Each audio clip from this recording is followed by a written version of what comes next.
What's up, guys? I'm Dr. Webb. I'm an orthopedic spine surgeon here in San Antonio, Texas.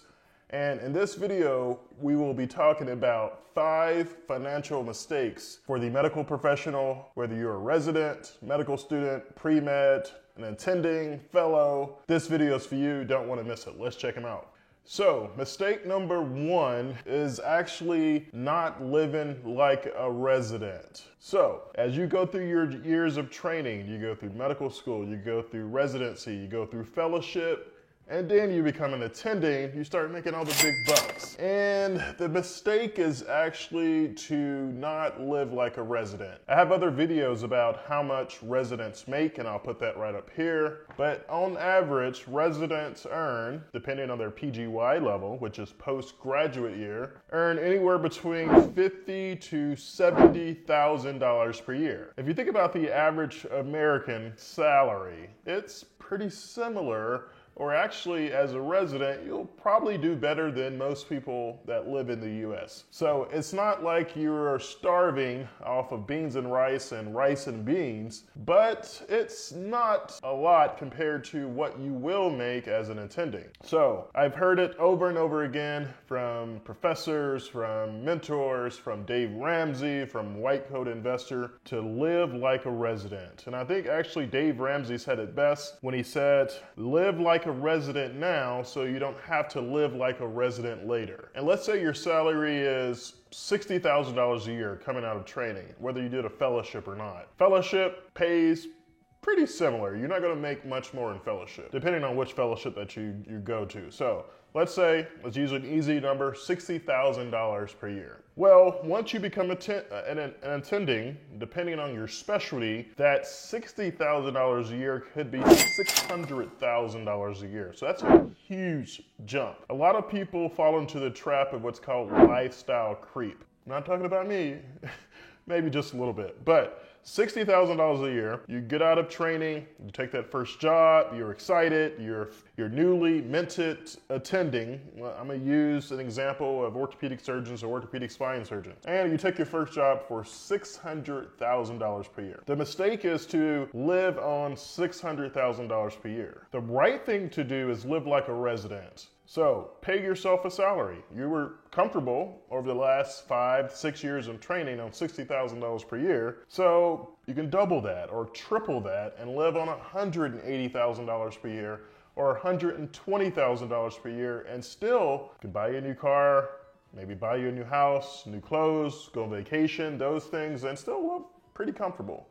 The mistake is actually to live on that and depend on that $600,000 per year. So that's the mistake number 1. Live like a resident your first few years out of training, let's say the first 2-3 years out of training, and then so you don't have to live like a resident later. The second mistake to avoid for the medical professional, the financial mistake, is actually not diversifying your funds. Especially in private practice when your income can fluctuate. One month you can make $80,000 per month, the next month you can make $20,000 per month.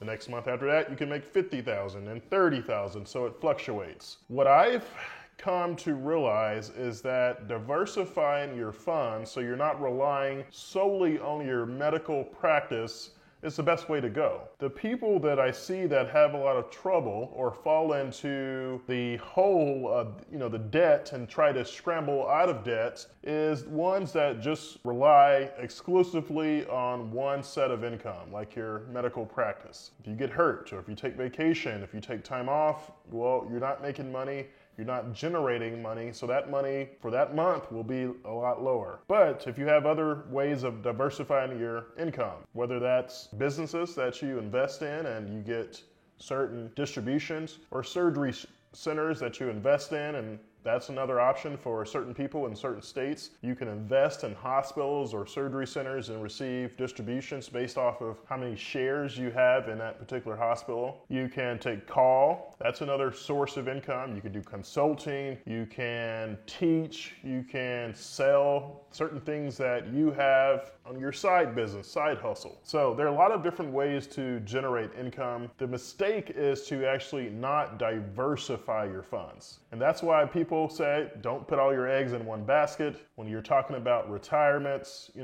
don't want to put 100% of your investments in single stocks. You need to diversify it in index funds and a Roth IRA. If you're self-employed, SEP IRA. And this advice is mostly for people that are going into private practice. If you're going into an academic position or if you're going into an employed position, well, your income is usually pretty stable. You may have some little blimps up and down, but it's pretty stable. In private practice, totally different. Your overhead of how much you have to pay for your expenses each month fluctuates. So one month it may be $40,000 for expenses. The next month it may be $50,000. So that lowers your income. So the second financial mistake is to not diversify your funds.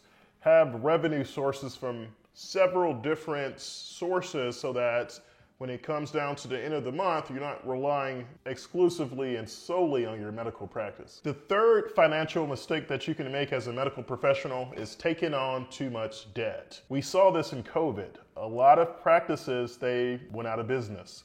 A lot of medical professionals went bankrupt because they were living on too much debt. That's a financial mistake. You have to live really lean when you're coming out of training, when you're in practice, if you're a fellow or if you're a resident, just live really lean. Don't take on too much debt in terms of houses, in terms of cars, in terms of credit cards. You want to keep your expenses really low so that if you have a really slow month, you can accommodate or it can balance out. So the mistake that I see from a lot of medical professionals is that they have too much debt. They're getting a debt on a boat, new car, new business, investments, and they're stretching themselves too thin. So if something like COVID happens again, where you can't work, you can't operate, you can't see patients, so you can't generate income. And if you have $60,000 or $30,000 per month in debt or credit card or in liens, then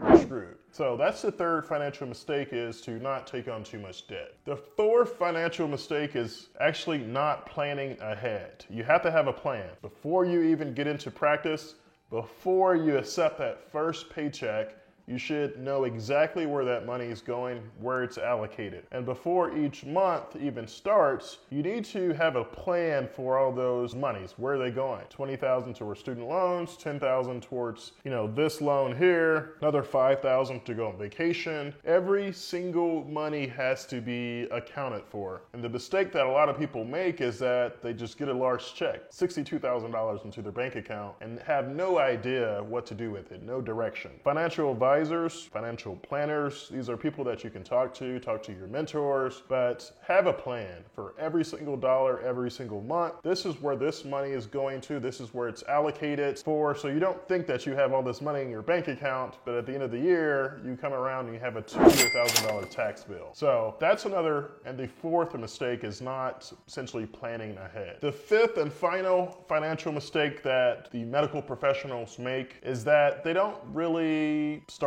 early. And that's one of my downsides. I can admit that I didn't do much investing as a resident or a fellow or a medical student, just didn't really have that much extra money. But a lot of people will say the amount of money that you have invested, let's say in index funds or in mutual funds, in stocks, the time in the market is actually more important. So if you have someone who has $5,000 and they put that into an index fund, well, that $5,000 over the course of 5 years is probably a little bit more important and will actually do better than someone who just put $10,000 in a year ago. So the time in the market, the time that you invest over the course of time from that compound interest and just the money that it generates is probably a little bit more important. So start early, even if it's just a couple of dollars, just put it away, let it grow, not even think about it. And for a disclaimer, I am not an expert in this. This is not